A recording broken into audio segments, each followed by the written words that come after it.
আউযু বিল্লাহি মিনাশ শাইতানির রাজিম বিসমিল্লাহির রহমানির রহিম।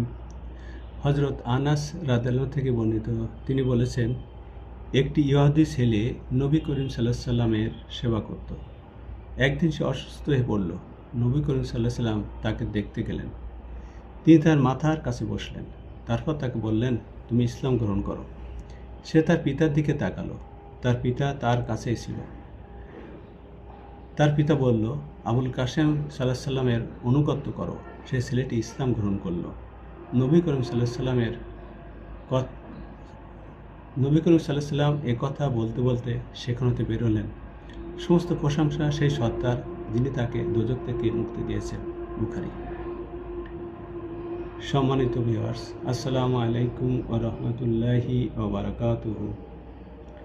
আজ 24শে মার্চ মঙ্গলবার, 10ই চৈত্র 1432 বঙ্গাব্দ এবং 4 শাওয়াল 1447 হিজরি।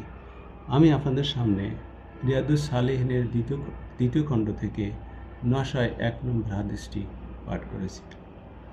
এখানে রাসূলুল্লাহ সাল্লাল্লাহু আলাইহি সাল্লাম অসুস্থ ব্যক্তিকে দেখতে যাওয়ার যে গুরুত্ব, এই হাদিসটিকে সেই গুরুত্বই তিনি বোঝাতে চেয়েছেন এবং সাথে সাথে ইসলামের দাওয়াত তিনি এই ছেলেটিকে দিয়েছিলেন, কারণ সেই ছেলেটি রাসূলের দেখভাল করত। আল্লাহ পাক আমাদের রাসূল সাল্লাল্লাহু আলাইহি সাল্লামকে প্রতি ক্ষেত্রে অনুসরণ করার তৌফিক দান করুন, আমিন। চ্যানেলটিতে সাবস্ক্রাইব করতে ভুলবেন না প্লিজ। ধন্যবাদ।